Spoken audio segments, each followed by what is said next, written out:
I'm James O'Brien, and these are the quadruped core stability exercises. In this video, you'll learn how to do 3 different types of exercises, and we'll go from easiest to hardest.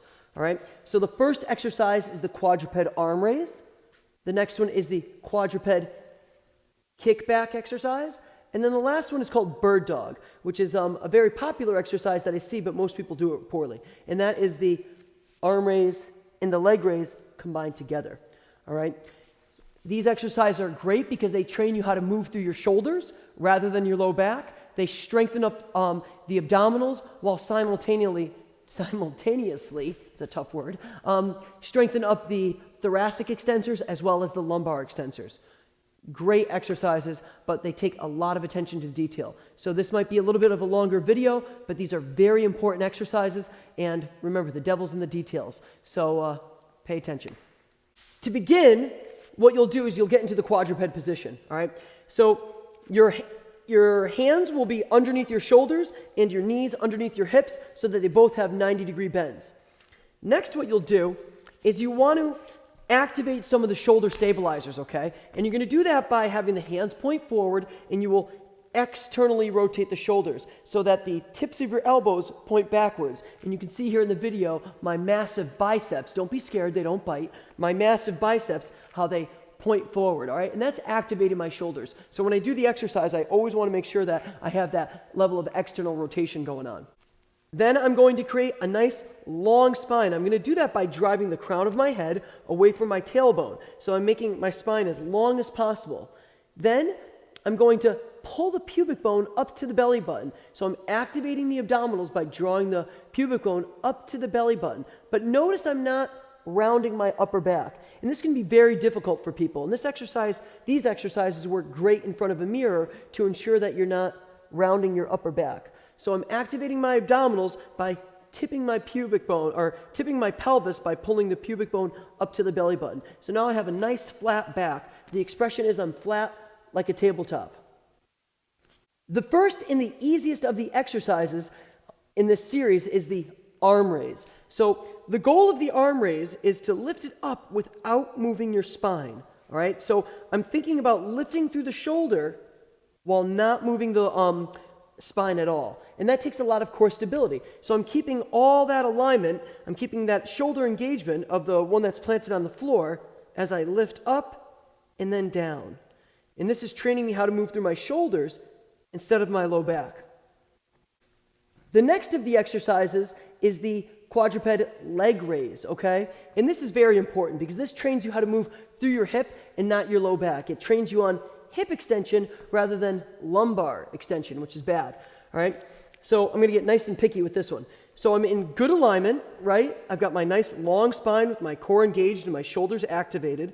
Then I'm going to lift my right leg up here, all right? And if you notice, what I'm not doing is I'm not lifting it and arching my back. If you focus on my low back here and you see how my low back lifts, that's exactly what I don't want to do. So this takes a lot of core engagement. I'm constantly thinking about yanking that pubic bone up to the belly button as I lift this backwards. The other thing I'm very mindful of is I'm very conscious to avoid shifting my pelvis or any rotation.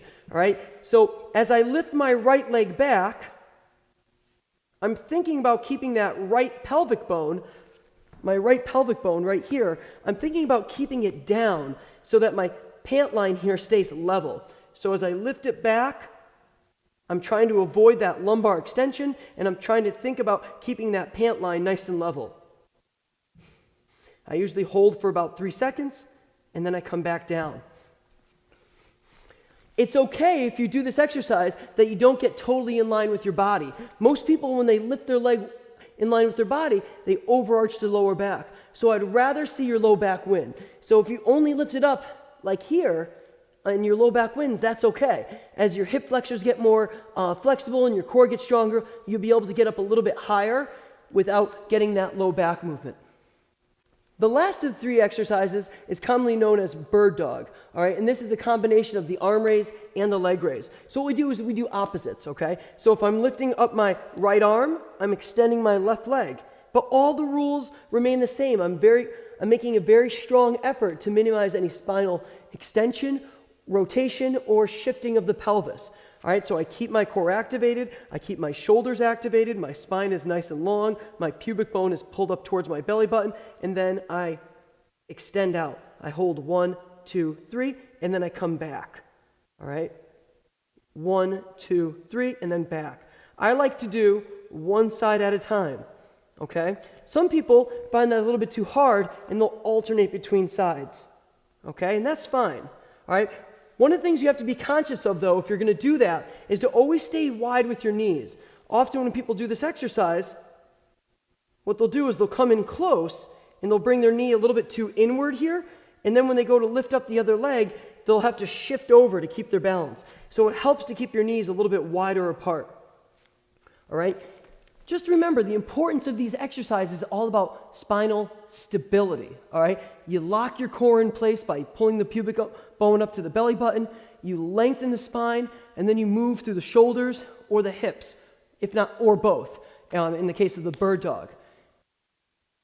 Keeping all that in place takes a lot of effort, all right? If you're doing this exercise and you don't feel like your core is working, I can almost promise you you're not doing the exercise correctly. So get in front of a mirror, watch yourself in a mirror, have your buddy watch you, take a video, whatever, all right? But just make sure that spine moves as little as possible, all right?